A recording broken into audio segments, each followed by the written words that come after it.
Hello friend, good morning. তো তোমরা সবাই কেমন আছো? আশা করি সবাই ভালো আছো, আর আমিও ভালো আছি। তো ঘুম থেকে উঠে পড়েছি, উঠে ব্রাশ ট্রাশ করে এদিকে মা আজকে আবার ঘুগনি করেছে, তো ঘুগনি মুড়ি খেয়ে নিলাম। তো ঘুগনি মুড়িটা খেতে আমার ভীষণই ভালো লাগে। খেয়ে দিয়ে আজকে আমি চলে আসি নতুন বাড়িতে আমাদের। তো অনেকেই হয়তো জানো না, আবার অনেকেই জানো আমাদের নতুন বাড়ি। তো আমি চলে এসেছি সকালবেলা। এদিকে আমি অনেকগুলো গাছ লাগিয়েছিলাম, তো দেখি গাছগুলো পুরো শুকিয়ে গেছে। মানে সকালবেলা এসেই মনটা পুরো খারাপ হয়ে গেছে যে আমি এত কষ্ট করে গাছগুলো লাগিয়েছিলাম, আর বাবাও হয়তো ঠিক টাইমে এসে জল দেয়নি, বা দিয়েও ছিল। আর প্রচণ্ড গরম, আর যেহেতু টপের গাছগুলো, তো কিছু মানে সবসময় তো আর এসে জল দেওয়া সম্ভব না।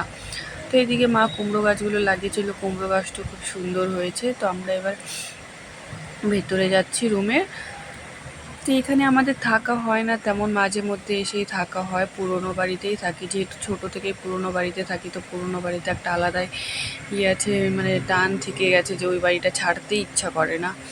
তো এখানে এসে দেখি রুমগুলো পুরো এলোমেলো হয়ে আছে, মানে তেমনভাবে আসা হয় না, ঝাড়টার দেওয়া হয় না। যে যখন আসে মানে ওই দাদা ওরা যখন তখন এসে একটু বসে ঘরের মধ্যে, ওইভাবেই রেখে চলে যায়।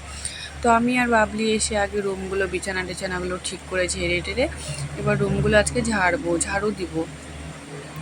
তো অনেক দিন থেকেই আমি আসছি, যেহেতু প্রত্যেক দিনই ভাবি আসবো আসবো, আর সময়ও পাই না। তো আজকে একটু সকালে ঘুম থেকে উঠেছিলাম, আর তেমন কাজও ছিল না, বাড়িতে বসেই ছিলাম।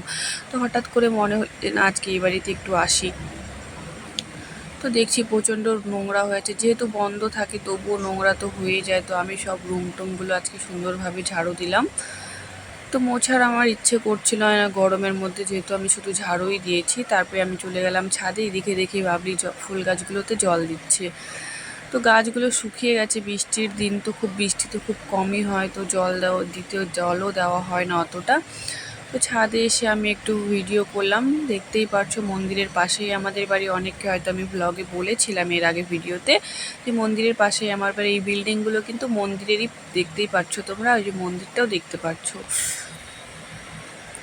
তো ওই বাড়ি থেকে আমরা চলে আসলাম পুরনো বাড়িতে। এখানে এসে দেখছি বাবা লিচু নিয়ে আসছে, আর পুচকি তো খুবই ভালো খায় লিচু, পুচকি আর আমি, তো আমাদের জন্য লিচু নিয়ে আসছে।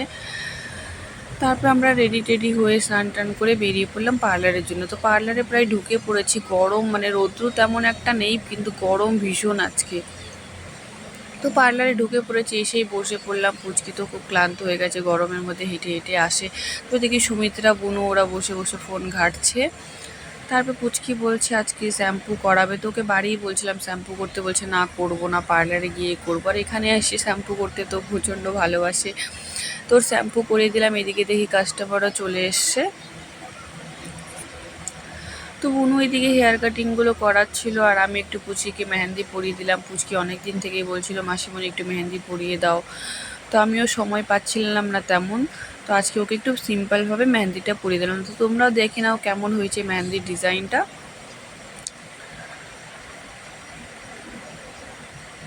তারপরে দেখি আবার কাস্টমার এসছে, মানে ভালোই কাস্টমার ছিল সারাদিন মোটামুটি। আজকে ভিডিও তেমন একটা করতে পারিনি, যেহেতু পুচকি কালকে চলে যাবে। ও বারবার বলছিল মাসিমণি দাও না একটু ফোনটা।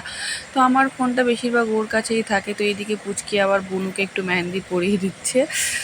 তারপর আবার বুনু গিয়ে আইসক্রিম নিয়ে আসলো। তো আমরা তো প্রায় প্রত্যেক দিনই প্রায় গরমের মধ্যে একটু আইসক্রিম খাই, আর পুচকি তো ভীষণ ভালোবাসে আইসক্রিম খেতে। তো আমরা আবার দুপুরবেলা আইসক্রিম খেলাম।